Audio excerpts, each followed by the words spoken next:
What's going on, 49er faithful, 49er fan, 49er gang? This is your boy Niner Gang Podcast back in the building. So definitely hit that like button, hit that subscribe button, turn on the post notifications so I can keep you up to date on any and everything San Francisco 49ers. With that being said, man, let's get right on into it. So week 3 is upon us. We got the Denver Broncos coming up this week. And the rest of this season, man, for me is going to be very bittersweet. It's going to be a little somber to an extent because, as you can see, the jersey that I got on, you know, I'm not really necessarily too keen on what happened to him and how things happened. But, it kind of is what it is at this point. We got to work with what we got and just continue to keep on moving, man. So, with that being said, we're going to do that. We're definitely going to do such. We'll keep things rolling in the right direction. And, let's hope that we can, still turn the season into a winning season and see about getting into those playoffs and making some moves and doing some things. So, with that being said, man, let's go ahead and get right on into it. So, let's look at the injury reports. I'm going to start there. So, for this game, the Broncos injury report, they've got a long list and a lot of people who are questionable, who are limited in practice, and that's not necessarily the best of the best when it comes to that. So, Darius Phillips, a cornerback, did not practice. His game status, he is out. Tyree Cleveland, a wide receiver, he's questionable, and he didn't practice on Friday. Draymond Jones, defensive end, he did not practice. He's questionable. He had a neck issue. Jonathan Cooper, outside linebacker, hamstring issue, did not practice on Friday. He's questionable. Jerry Jeudy, wide receiver, rib and shoulder, he practiced in a limited fashion on Friday, and he's questionable, so that means he may or may not go. Josie Jewell, inside linebacker, calf and knee, he was limited all week in practice. Looks like Quinn Miners, he's a guard / center, hamstring. He practiced in a limited fashion on Friday, which means he's probably a go. Billy Turner, offensive lineman, he had a knee issue. He was limited on Thursday and Friday, and he practiced fully on Wednesday, but he's questionable. Randy Gregory, he didn't practice on Wednesday, but he was a full go Thursday and Friday. So Randy Gregory will be on the field, which means we got a little bit of an issue for our O-line because he is a monster. KJ Hamler, wide receiver, knee and hip. He was limited on Wednesday, limited on Thursday, but had full practice on Friday. He is questionable. DJ Jones, our DJ Jones that we previously had, he had an ankle issue. He didn't practice on Wednesday, practiced limited fashion on Thursday, and on Friday he was a full go, so he most likely will be a go for the game. Mike Purcell, defensive lineman, he had an elbow issue. He was limited Thursday, practiced fully on Friday, so even though he's questionable, he's probably a full go. Dalton Reisner was a guard. He's a go. Caden Stearns, safety, he's a go as well. Patrick Surtain is second. With that shoulder injury, didn't practice on Wednesday, practiced in a limited fashion on Thursday, practiced fully on Friday. So we were kind of banking on Jeudy and Patrick Surtain is second, not being people that we had to deal with, but it does look like, unfortunately, we most likely will wind up dealing with them. And last but not least, another ex-49er, K'Wan Williams. He had a wrist injury, but he was a full go all week in practice, so he will be a go for the game. Now, we all remember who Shark is, and we all know what Shark is capable of, and we appreciate him. Niner Gang 408, what's happening with you? And we all know who Shark is, and we all appreciate what he did for us while he was here. He's probably one of the best nickel corners in the game when healthy, and, he's got to go up against Devo. He's got to go up against Ayuk. He's got to go up against Juwan, and he knows all these people. He knows strengths and weaknesses, so there are things that he could possibly exploit to be able to take advantage of those things, along with the fact of the DJ Jones and K'Wan Williams being there. Like it's an issue for this game, and we'll get into that a little bit later. But with them having the knowledge of the playbook, knowing and understanding things, along with the fact that, they could be tipping Russ off. Hey, if they align in this position, they go here. They align this, they go there. Different things can happen. Same thing with DJ Jones. Hey, if this play is called, they're gonna run it this way. If they say this, they're flipping the play. Like just that extra edge that you have when players know a different system. It does help. It truthfully helps on the field. So you just got to be mindful of it. We got to be smart. Make sure that we switch up a few things. With Jimmy under center, everything's going to be back to the same crap that we've been running for the past few years. You won't see anything new or different. I'm pretty sure Kyle just pulled out his playbook and was like, all right, we know what his strengths are. Let's just run the shit that we normally do.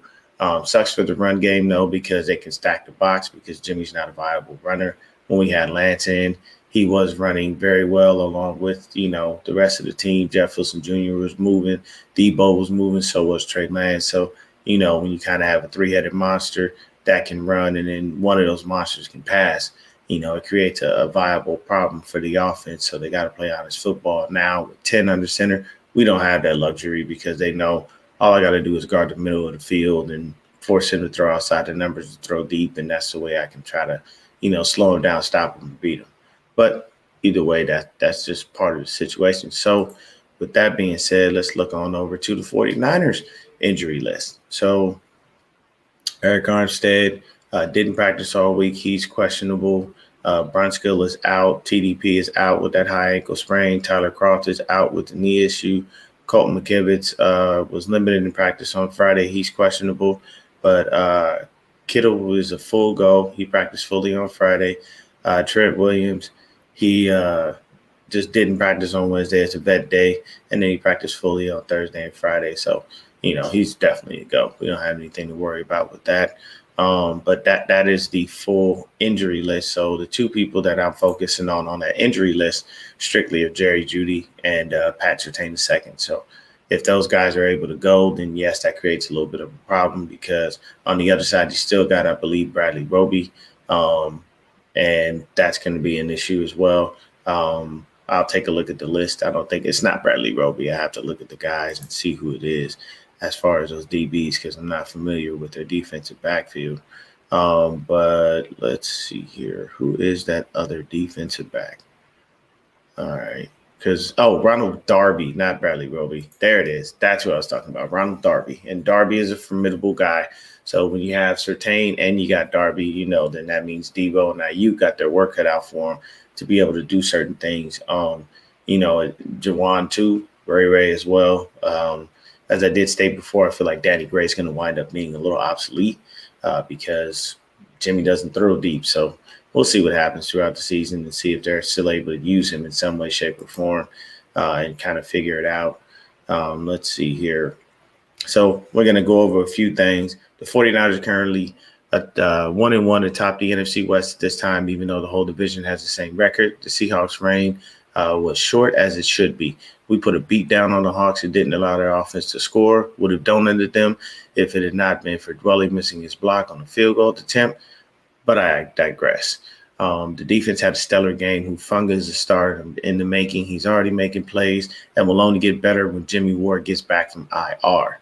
Bosa is being Bosa with 3 sacks already on the season. We now have lost 2 running backs in the first game, the first and second game, with Elijah Mitchell and TDP. TDP with a high ankle sprain, Mitchell with I believe it's a sprained MCL.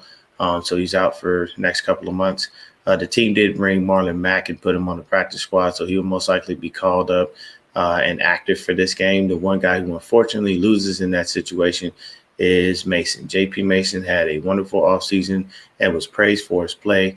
Also beat out Trey Sermon for a spot on the squad. But up until now, all that has been forgotten due to him only being used on special teams. We can only hope Kyle and Lynn give this kid a shot on the field to show his skills. The worst thing that could have happened last week happened when we lost our starting QB for the year in Lance with a broken ankle. The surgery has already been performed and is successful, so the kid is on the mend and should be a full go for training camp and hopefully OTAs next year.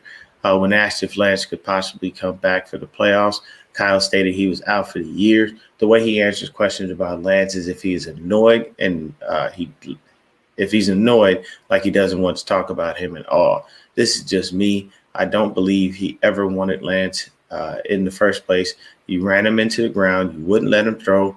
But the minute 10 was in, we magically start throwing, and the ball went, and magically start throwing the ball and went to the old well of the same shit we ran last year. He was good at the end of the first half. And then the same old Jimmy, the same old 10 showed up in the second half. He began throwing inaccurately, almost had an INT. We're stuck with him again for the year. To be honest, it makes me not want to watch or even talk about the game for the rest of the year. What really disgusts me is some people in this fan base were happy when Lance was hurt. And to those people, I say a big fuck you. I didn't cheer when 10 got hurt. It sucked because we needed him. No one ever wants players to get hurt. And it's a part of football. But don't be happy that, Garflopolo is back in. For all the dick riding people, for all the dick riding people do with this guy, hey, he has the worst playoff stats you've ever seen. And, 7 times out of 10, he's along for the ride. Not doing much to contribute, but standing there throwing short passes. The receivers and running backs do the work. We don't trust Mike Silver around here. At least I don't. But, he did state that the team seemed jovial and happy after the game. And on 95.7 the game, they were stating how in other locker rooms, after significant injuries to star players, teams, even with the win, were down. I do believe there are some players in that locker room that never wanted Lance to start. Some players that don't believe in him at all. And we know, we all know who they are. And maybe have to speculate on a few silent guys. I can say this with all certainty. If 10 is here by some god-awful chance next year, even though he's a free agent and I'm Lance, trade me. Get me the fuck out of here. I want to be with the coach and a team that wants me and is going to appreciate my talent and let me grow, not hold me back. Kyle and his dad never wanted RG3. The front office made them take him, same as our front office made him take Lance. Either way, Kyle owes the kid the opportunity to do right by him. We'll see next year what happens. But on the game versus the Broncos, funny how we got rushed out of the division and we still have to play him at least once this year. His first 2 games have been rough. Not what we expected from future Hall of Fame QB. Through 2 games, Russ has been sacked 5 times, and the red zone offense for the Broncos is atrocious. The Broncos run game looks okay with Gordon and Williams averaging both about 4 yards per carry. Receivers are Sutton and Judy, but right now Judy hasn't been practicing. But as you see, he did start practicing along with Patrick Tain II. But outside of Sutton and Judy, a few other guys caught passes. Neither of them are the latter in any way. So offensively, I'm not seeing a lot to worry about, passing or rushing. They have our old hog in the middle, Mr. DJ Jones, so he may give them insight on what we run and what to expect. Also, with 10 back at the helm, unfortunately, Jones is going to be more knowledgeable on how to stop him. Being there for several years and knowing his strengths and weaknesses is a negative for us, but a plus for them. Defensively, the Broncos has it's the usual suspects. Chubb has 2 sacks. Gregory has 1, and those guys, those will be the guys to focus on as far as protection.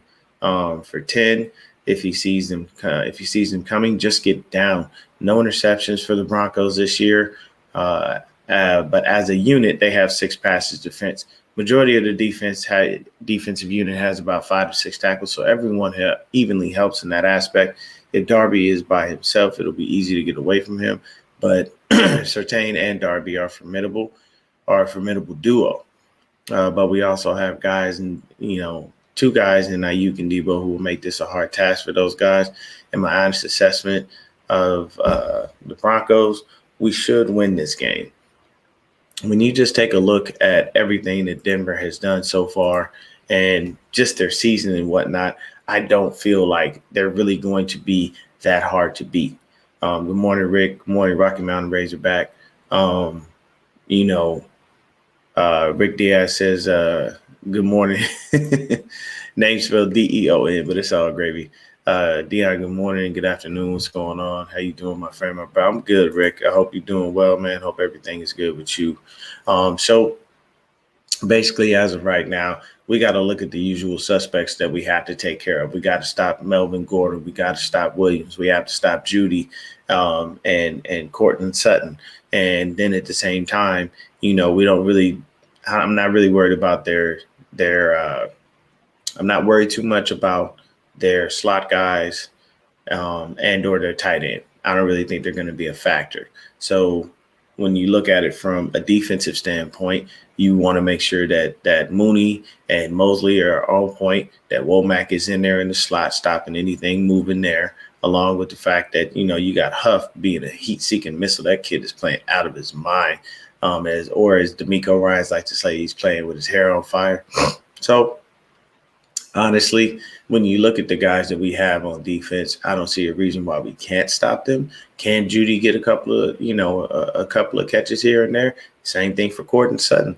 It's not to say that we, shut them out and shut them down, but this should be an easier task than we expect, only because, there's a lot new coming out about Russ. So you start to find out that Russ was never liked in that Seattle Seahawks locker room, that he was a bit of a prima donna. Like, I'm sitting here this whole time that he's in Seattle thinking this dude is beloved in the locker room. He's a great leader. He's a great person, great friend. You see him on social media. He's a square, man. He's even got the thing for the Broncos. Let's ride. Like, he's a corny cat, but hey, he out there getting his money, so I ain't about to knock his hustle. But now you're starting to see, people come out and say things, and they're open and honest about it a lot more than you would actually anticipate and or expect, which for me just tells me that, hey, it's a situation where, the whole locker room ain't never friends. Like, you don't think that every last one of those guys like each other or hang out with each other or spend time with each other, or Christmases and Thanksgivings and all that shit. Like, some people mess with some people off the field. Some people do not. You just have to kind of understand that and know that that's just the way of the world, man. Even what's going on, Brandon, even when it's a situation where you have, you work with people, you at your job, you may not mess with everybody. People may know who you are, you may know who they are, but that doesn't mean y'all hanging out, y'all kicking it, y'all family, y'all friends, anything like that. So it does kind of give you a heads up and let you know exactly what goes on and how things work out. So, I understand it to an extent, and I get it.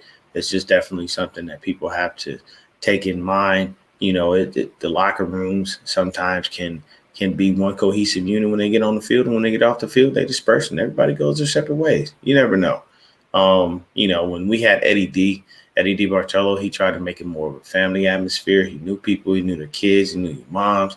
Like, dude was very, very big on making a family atmosphere in that locker room so that everybody felt appreciated for the jobs that they're doing. And sometimes when you're doing, a job like football, it can go unappreciated, believe me. Don't believe me? Ask running backs, man. They're underappreciated like hell. They do a lot for the league. So kind of is what it is. But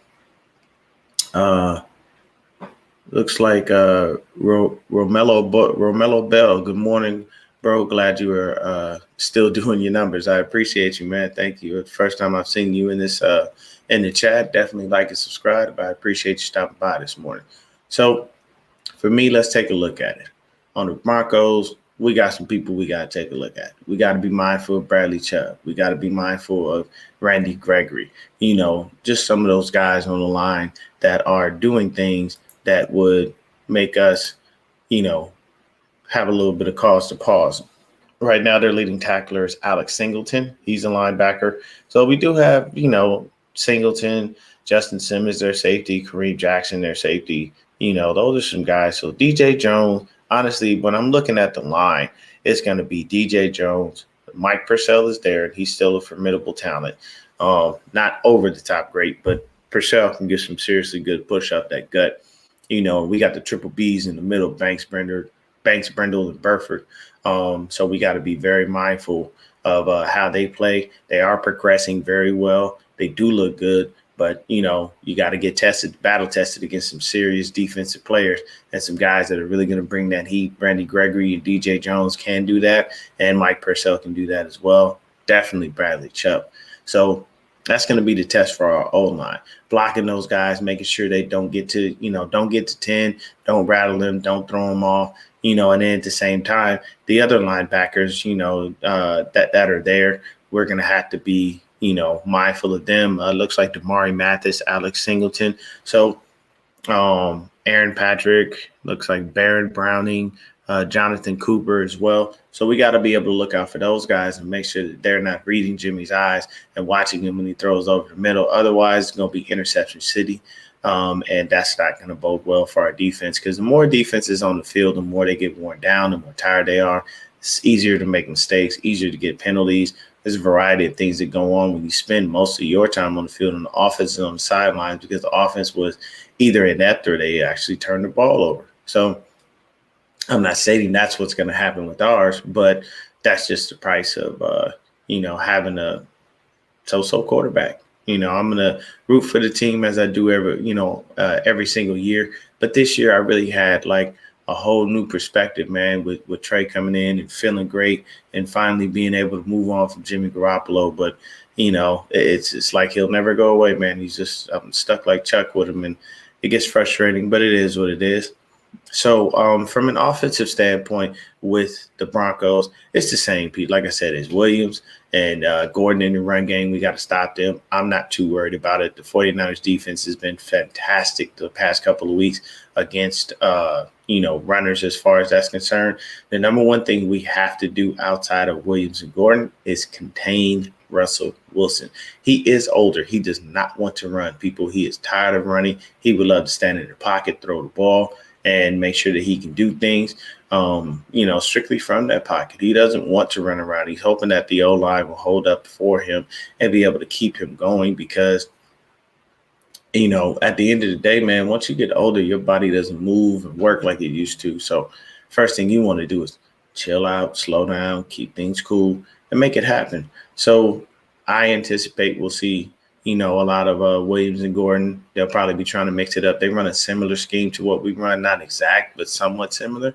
The team is a little familiar with it. So it's been a while since we've been up there and in Mile High, but we'll definitely go ahead and see what we can do to be able to keep our breath and everything like that. Easiest way to do that is just put on one of those training masks, and, you work out with it. You do everything with it, and it trains your body for higher altitude so that your breathing is better. The next game we have in high altitude is going to be, I think, 1.5 miles above sea level with the Mexico City game versus the Cardinals. So it all depends, man. It's just a little bit different, but it's all gravy. Shout out to Breezy, and John Chapman. They made it there safely. I saw the picture, so that's good. I'm glad that they are, safe, and hopefully they have a good time out there in Colorado, man. When it comes to receiving, same guys, Cortland Sutton, Jerry Jeudy, those are the leading receivers.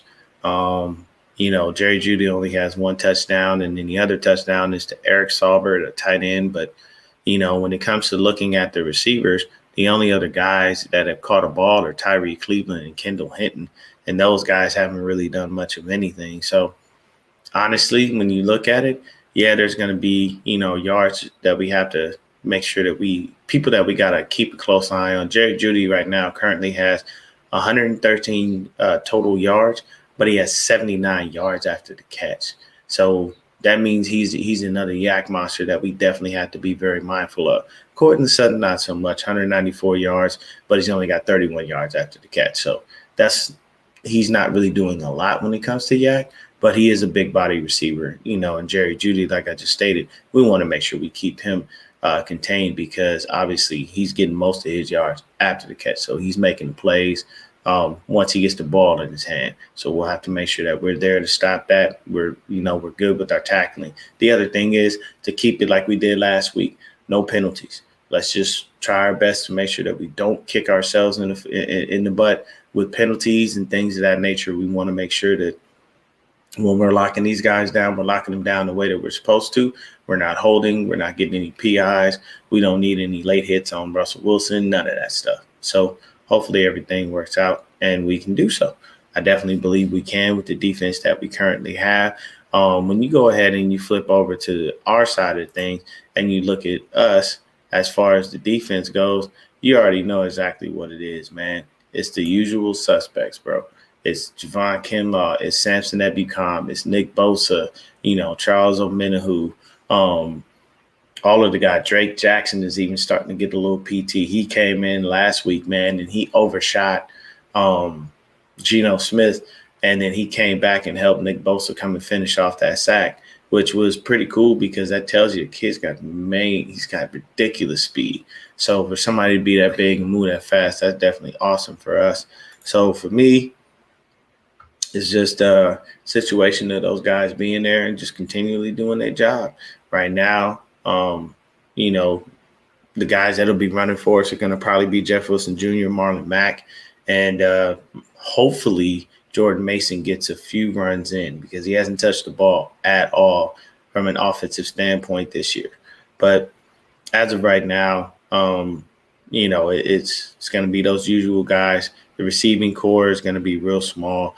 Right now, it looks like, Ayuk, Jennings, Deebo Samuel, Ross Dwelly, and Ray McLeod have all caught passes as far as pass catchers go. So last time we played the Broncos, if anyone remembers, it was a while back, but that was a fantastic fucking game from George Kittle, man. He balled out. He almost had that record, I think, for like receiving yards in a game for a tight end. And I think Kyle didn't necessarily pay close attention, and he wound up, missing out on the record. But it was a fantastic game for Kittle, man. I think he had over 200 yards, and he ate them alive. Broncos didn't know what to do. But once again, like I said, having DJ Jones there, having Shark there, those are guys that can give them tips and tools to be able to try to make this game a lot harder than it needs to be for us.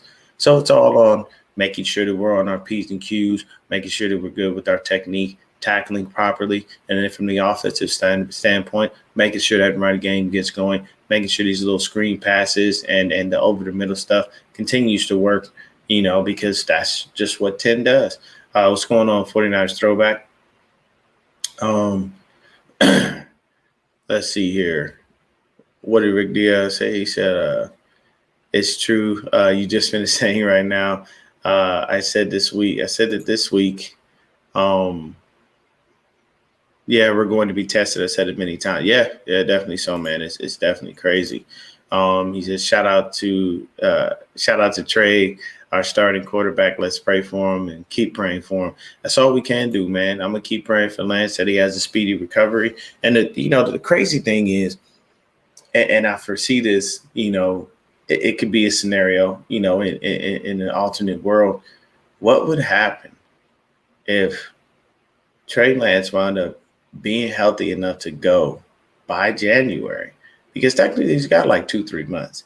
But if he's healthy enough to go by January, and by some freaking nature chance, Jimmy can't go, and they're looking at Trey going, hey, man, like, are you good? Are you fully healthy? Yeah. And he was to come in the playoffs, rip off a few wins, take us to a Super Bowl and get that dub. That would be insane. I would love every second of that. I really would. Rocky Mountain Razorback says we need to be blitzing 3 all up his fucking face, all 4 quarters. Yes, we need to be in his face, man. We don't want to give him any room to breathe.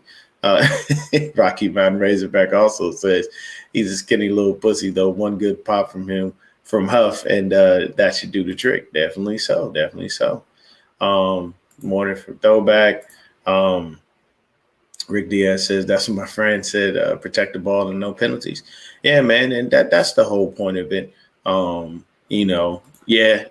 is definitely going to go. I'm going to say this, and it's just me. I do find it odd how the first couple of weeks they said they were protecting him from himself, but this third week, magically, he can fully practice and everything's a go when Jimmy is in. I don't know. That's just a little sus to me. But Rocky Mountain Razorback said Ward needs to eat his contract Sunday and lots of fucking. Yeah, man, we need to keep Jimmy Ward on the mend because those hamstring injuries, especially for him, are bad. Like keep him out until the time he needs to come back, because right now Huff is balling, and having Gibson back there works for us because Gibson knows the system, so we're not like forcing anything. Everything seems to be pretty cool. Juice is starting to get on my nerves. Yeah, bro, Juice. That's why I said they're staunch Jimmy supporters in that locker room. So I'm not going to jump off and get on my soapbox, but I'll say this: you can never turn over a franchise fully to someone when you have the previous regime still there. And that's why it makes it harder. So just to give you an idea of how that works, when you have a quarterback who was drafted by the team, but then that quarterback's, that head coach gets fired.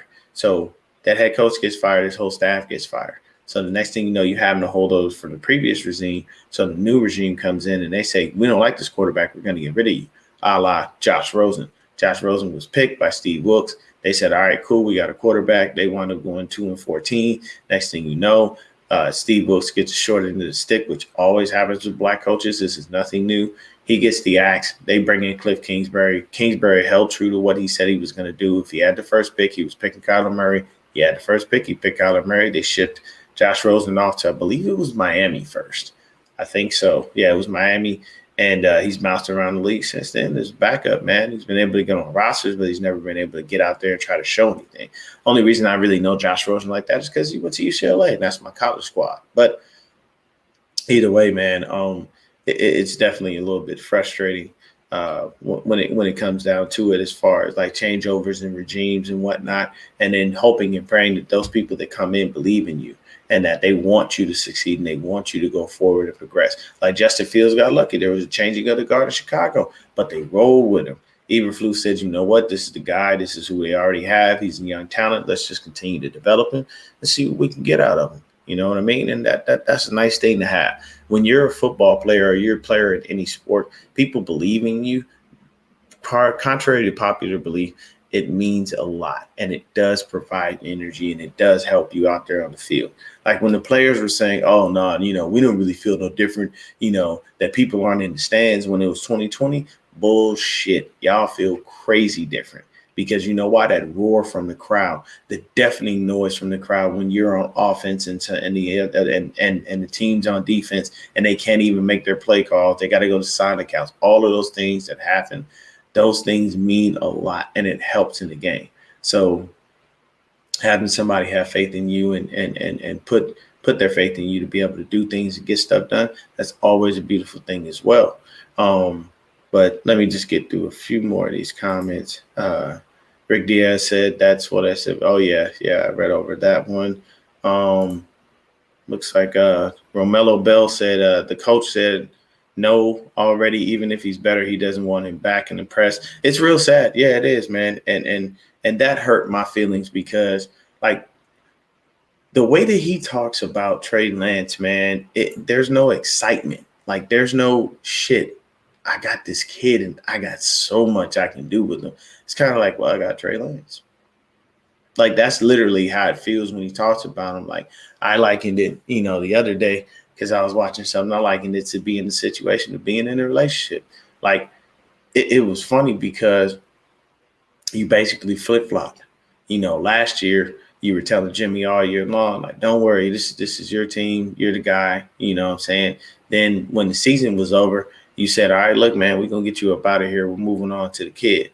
And once the kid got hurt and nobody wanted to buy the bullshit you were selling with 10, now you're back to 10 and everybody's praising him. Everything's good. Everybody's happy. And, it just seemed to me like that tells me that the locker room never wanted him. They didn't care for him, certain people at least, and that they were not on board with moving forward as Lance as their leader.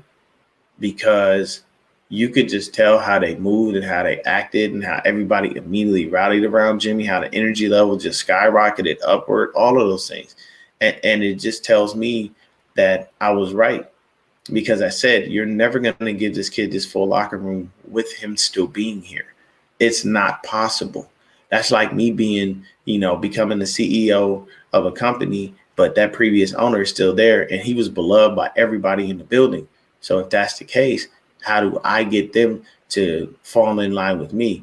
That means I have to work harder to be able to allow them to see me for who I am, understand the changes and dynamics that I'm going to bring to the table, and know that we're going to continue to be a successful company. But if I got this guy right here just breathing down my neck, and possibly anytime I make a mistake or something doesn't go right or somebody complains, next thing you know, I could be, back in a lower position, just VP and not CEO, and same thing with Lance, not starting, but a backup. That sucks. And that's not a lot. That's not good to play with. A lot of people say, well, if you can't deal with diversity, then he shouldn't be playing football, or basically if you can't stand the heat, get out the kitchen. It's not about the fact that you can't stand the heat or you can't deal with the diversity. It's the fact that you have to have the other people around you rally around you fully, and they cannot do that knowing that there's somebody that they like on a personal level and on the game level. I don't know why, and on the game level, that's there, that they know they were winning games with. And it's not that he was winning the games. He was just around when the games were being won. This last game, yes, he definitely helped us win the game to an extent because defense held him to 0 anyway. So if he didn't score any touchdowns, we still would have been fine. But the issue is, you have to be able to work with everybody, and you have to be able to have full command of that locker room. And you can't have that if someone is standing in your way. And that's the hard part. That's what sucks. So I'll say this for the game. I feel like we could still, we could win. We could win, probably win like 27-13 or something like that. We should be able to pull this dub off, but that's going to depend on the interior O-line and how they play, and continual blessings from them. We got to make sure that Mike McGlinchey is not suspect in pass pro when it comes to guys blitzing off the edge and whatnot, along with the fact that we have to make sure that our offense goes. You're going to see a lot of Debo. You're going to see a lot of IU, probably going to see some Jennings. But unfortunately, the other guys on the list, Ray McLeod and Danny Gray, I don't know how much you're going to see of them. Honestly, I feel like Danny Gray should just go off as special teams, start doing punt and kick returns. And on the side, start working on running those short routes, those intermediate routes, because that's where Jimmy's going to hit you. If you start going deep, it's not about to happen.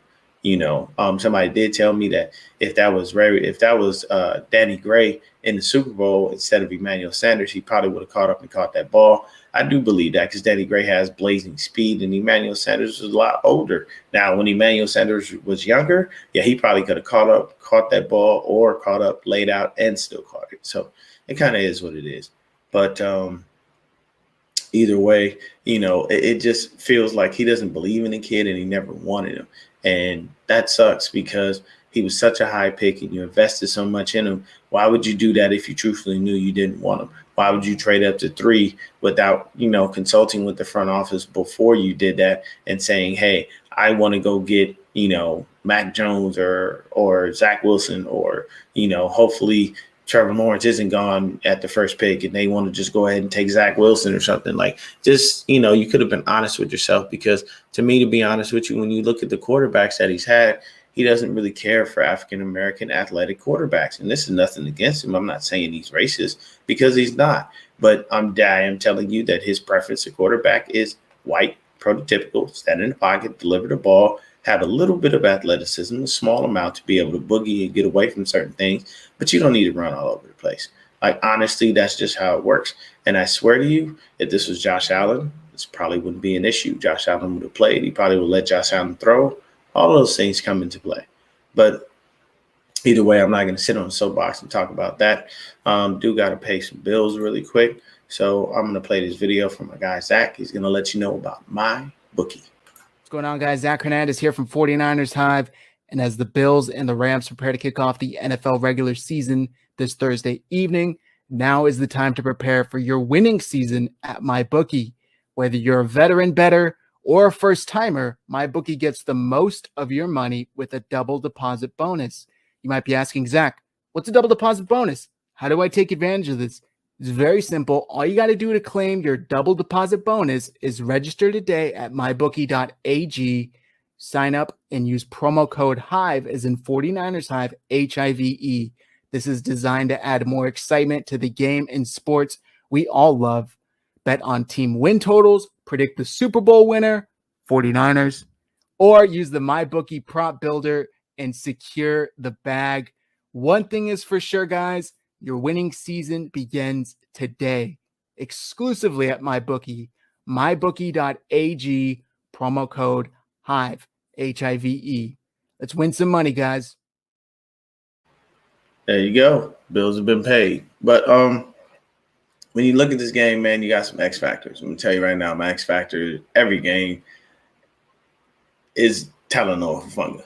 Jesus Christ, this kid is a monster. He's a shining star. And as I said earlier, he's only going to get better when it comes to Jimmy Ward being back, because Ward will be able to cover the tight ends. He'll be able to cover the stuff over the top. He'll be able to do all the other things that, Huff isn't necessarily doing.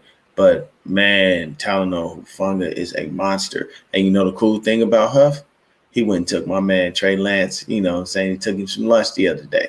Now, I don't want you feeding him a bunch of McDonald's, Huff. I don't need Trey Lance getting fat and out of shape now. He already going to lose a little bit of weight because he had surgery, and he's got to take some time getting back up and getting on, get that weight right. But at the same time, don't feed him a bunch of shit that's going to make him fat, man. We got to keep him slim and healthy, all right? But Huff is awesome, with his instincts and the way that they're using him right now, kind of in that robber role. It's just a beautiful thing. And I love to watch it, man. Our defense is playing very, very great right now. Currently on the season, as a defense, we currently have Huff is leading us in tackles with 17. Greenlaw's right behind him with 13. And he just got paid, got a brand new contract. Shout out Dre Greenlaw. So he'll be here for the next couple of years. I believe Aziz should be next. You know what I'm saying? Right after that, Mooney is in at 10. Nick Bosa is at 9. Fred Warner is at 9. You got Aziz at 6. So we got dudes out there tackling. We're making plays. Nick Bosa has 3 sacks. Samson Ebukam has 1, so we got 4 as a squad. Through 2 games, just averaging 2 a game. That's a beautiful thing for me. We've got 13 TFLs. 3 of those belong to Kevin Givens. 3 of those belong to who? Talanoa Hufanga. I'm telling you, this dude is a star. He's got 3 passes defense. He's got an interception. You know what I'm saying? Like, Talanoa Hufanga is all over the field. Mooney, 2 passes defense. He's already got an interception. Emmanuel Mosley, he's got 1 pass defense. To Sean Gibson, 1 pass defense, and he's already got an interception off that tip drill in the last game from Huff, where he almost had it. So these are things that are happening that are beautiful for our defense, because we're actually playing the way we've been wanting us to play for a long time. And our defensive backfield is amazing. And the crazy thing is, it's only going to get better because Jason Verrett will be back probably in about 2 or 3 weeks. Once Jimmy Ward gets back, it's going to be even stronger. So you got to think about it. If you're a quarterback and you're constantly under duress, but you have nowhere to go with the ball, what are you going to do? Make bad decisions. So it's only going to progressively get better for our defense, and hopefully they can continue to hold things down and make sure that, we don't let teams score. We don't allow teams to do much of anything, because technically speaking, we've only allowed 19 points this year. That's pretty much how it's worked. The 7 points I'm not going to count against them, because that's basically on special teams. That's on Ross Dwelly. But defensively, we have the guys to make the plays, to do everything that we need to do. And I love what I'm seeing from our defense. From an offensive standpoint, it's been a little slow. You know what I mean? It hasn't been the greatest, and it hasn't been the worst. It was a little slow. Jimmy, hit Dwelly over there for that TD. Dwelly basically made the play, and he's so slow, he almost got caught. Luckily, he had to stretch out for the TD, but it kind of is what it is. We're hoping that Debo and Ayuk get rolling, and they continue to bless us with their amazing presence, their amazing talent, and all of the things that they do when it comes to us on offense. Because right now it looks like Brandon Ayuk is the leader. He's got 103 yards. He's averaging 14.7. Debo's only averaging 8.3 yards per catch, but that's because they used him so much in the damn run game, and he's averaging 8.8 yards per rush. Like, Debo Samuel is insane. He's got a TD rushing, nothing receiving yet, though, but it's just crazy how that winds up working, man. The only person that has a receiving touchdown currently right now is Ross Dwelly. So most of our touchdowns have come from the run game. You had Jimmy run one in, you had Juice run one in, and you also had Debo Samuel run one in. So it just puts us in a position where we know that we have viable weapons. We just have to use every single one of them. And I'm all right with that. Anything we can do to lighten the load and be able to make it so our offense flows effortlessly and we can score these points easily, I'm all for it. It is going to be a bit of a task, just like I said, for the interior of the O-line, who is who I'm watching most of the year, because I want to watch how they mesh, how they gel. And hopefully those three dudes can be mainstays on our offense for a very long time. The other thing is, if Burford continues to play very well, do we really need to put Daniel Brunskill back in? Or should we just say, kid's doing fine, man. We don't need you. We'll keep you as a utility guy because you're a Swiss Army knife. You can play just about any position on the field. But, we may need Daniel Brunskill for right tackle. He seemed to be a lot better at that. And he was definitely way better in pass pro than Michael McGlinchey is. So, it all depends. It goes, and, we'll see what happens. So 49 Throwback says Kyle doesn't even adjust, and you can't always run the ball when defenses encounter that. That is correct. You are 100% facts. Rick Diaz says, which is San Francisco have to do is control the line of scrimmage. That is facts. Yep. And he said tomorrow night they'll be better and be ready to rumble. They definitely will. I know that much. Rick Diaz also says it's true beyond. He went through the house. Yeah, he did, man. He's right there, bro. You know what I'm saying? That's how it works. Rick Diaz also says, don't send my two boys. Man, this is my two brothers. Man, oh yeah, number 29, and Trey doesn't like two brothers. Man, those dudes are my best friends and always will be. Yeah, man, because you got, I tell you right now, Huff and Ayuk really love this kid.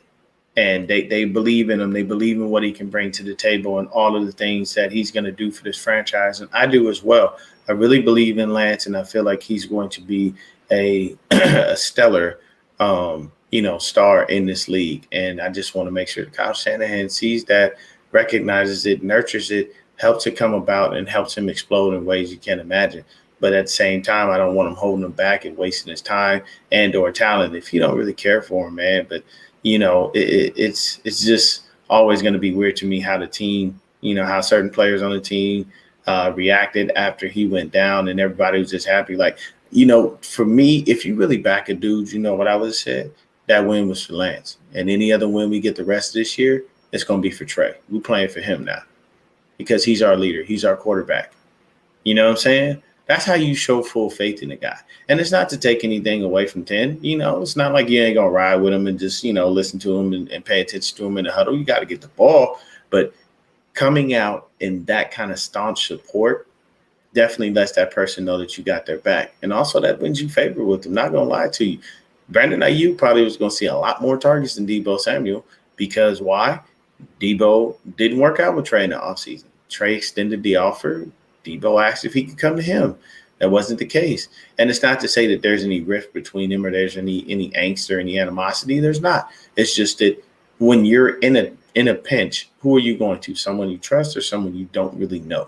And it's not to say that they don't know each other like that, but they don't know each other from quarterback to receiver in that aspect. And that is very, very, big when it comes to making plays and knowing where to put the ball, understanding a receiver's movements, from down to how they run their routes, to when they're going to make, what kind of body movements they do, telling you what they're going to do next. If he twitches his shoulder this way to the right, he's actually going left, or, anything, any little thing that you can pick up on that a receiver does that tells you what they're going to do next and you can make sense of it. That's the awesome work for it. You know what I mean? And it's just a situation where this year we're going to ride it out with 10. And for him, honestly, this is an audition tape. The rest of this year, as long as he can stay healthy, this is an audition tape for his next team. He is an unrestricted free agent. We cannot franchise him. I don't care. I don't want him back anyway. But he does have a no franchise tag clause in his contract, and he had a no trade clause in his contract as well, which we should have never gave him. But that's a story for another day. So we're just looking at this and saying, hey, it's the Broncos. We're in high altitude. That's the only real problem we're going to have here. We should go in here, work this out, punch them in the mouth, and hope and pray that Russ doesn't try to get us again, man. That's mainly it. It's just the truth of it. Rick Diaz says we still need to work a lot, on our offensive line. Definitely. So we're gonna run into them. Throwback said, I don't think IU might not want to stay if Trey Lance never gets a chance. That's probably true because he already knows that he feels that Trey Lance is the better quarterback out of him and Jimmy. Rocky Mountain Razorback says he's a young dude, bro. They need to be taking care of him, not throwing him to the wolves. Those are facts. Rick Diaz says San Francisco has weapons, but they have to learn to use it the right way. 100% facts. Andy Reid was smart to move on from Alex Smith. Bill Belichick move on why it's hard for Kyle. So here's this is a topic that we can touch on really quick. So if you notice throughout the time that Kyle has been here, he has not been able to move on. Jay in the Bay, what's cool? That's my dog, man. Jay in the Bay, check him out. Another 49ers content creator, nothing but love to Jay in the Bay, man. He does a fantastic job on his channel. Always bringing you good 49er content, great 49er news. That's the guy, man. I continue to praise him because he always does good work. So this really is a situation where Kyle, he never wants to look bad. We as a fan base have come to understand over the years that Kyle is a bit egotistical. Like, he kept Dante Pettis all those years. Dante Pettis has all the talent in the world. It's just up here that everybody questioned. It's between the ears where we question if you have the heart and the mindset to be able to play football. Because he got up there with a fucking cat shirt on, and it was tie-dye along with that, and automatically said it took me going to my therapist for him to tell me that Kyle is coaching me hard because he actually believes in me. It's like anybody with a brain would know that, but okay. He kept Dante Pettis for too long. He drafted Joe Williams out of Utah, who had quit on football. Everybody told him, don't draft him. He drafted him anyway. And what did he do? He wound up quitting on us. When he got, Jalen Hurd, he had kept the man for years and years and years. The guy's back never got better. It was stupid. You know what I mean? He holds on to players because he doesn't want to look wrong. He doesn't want to look bad. Sometimes in life, you got to realize, hey, I made a mistake. Let me own that. Let me move on from it because obviously this is not working out. And that's just how that is, man. So, yeah, Kyle never wants to move on. I don't understand. But Jay in the Bay asks, do you think Jordan Mason will get carries in this game versus Denver? I would love for that to be the case. I really would, because I only want to use Debo in the run game if we have to, or on a trick play or something like that. I don't want him to be our mainstay running back. I want him to be the wide receiver that we drafted him to be. Be the guy to catch the ball, get that yak, and do all the things that you need to do. That's what I wanted. I would appreciate him being in that role, but it sucks because it's not happening. You know what I mean? They basically have buried him on the depth chart and put him on special teams, and that's where he's been.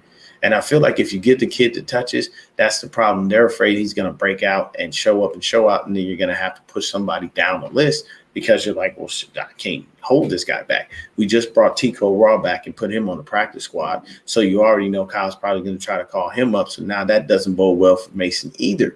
So it frustrates me because Kyle doesn't believe in the young rookies, but that's all. When it comes to your running backs, all you have is like either 4th, 5th, 6th round guys, undrafted guys, and you turn them into stars. So if you turn them into stars and you've been doing this consistently, why wouldn't you just do it again with Jordan Mason?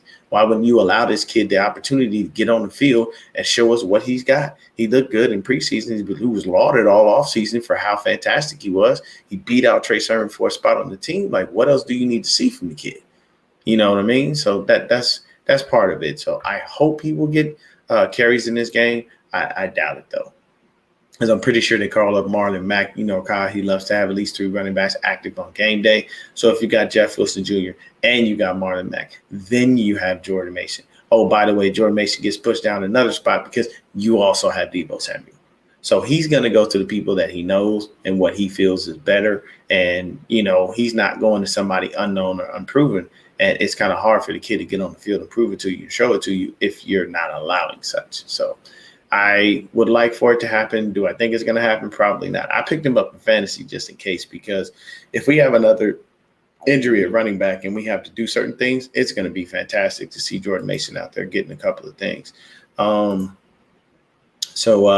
Yeah, he said Martin. Yeah, Jay said Marlon Mack is active on the roster. I wouldn't be surprised if he got carries. Yeah, he definitely will do that.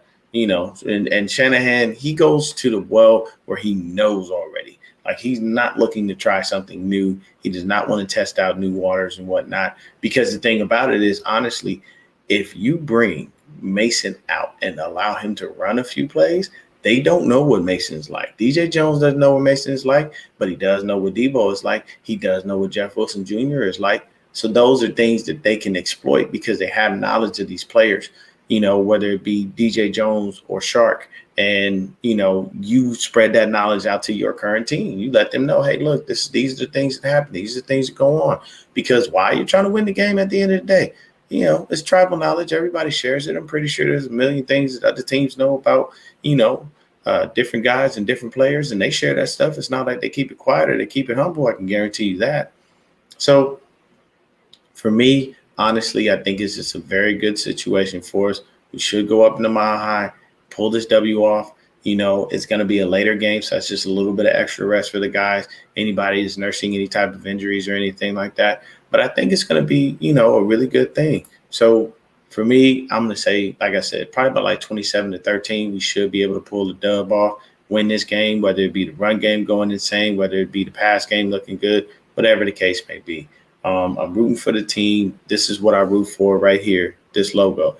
It's not about, the specific players all the time. Some guys I do like. I love this 5 jersey because I believe in the young kid. I think he's going to be great.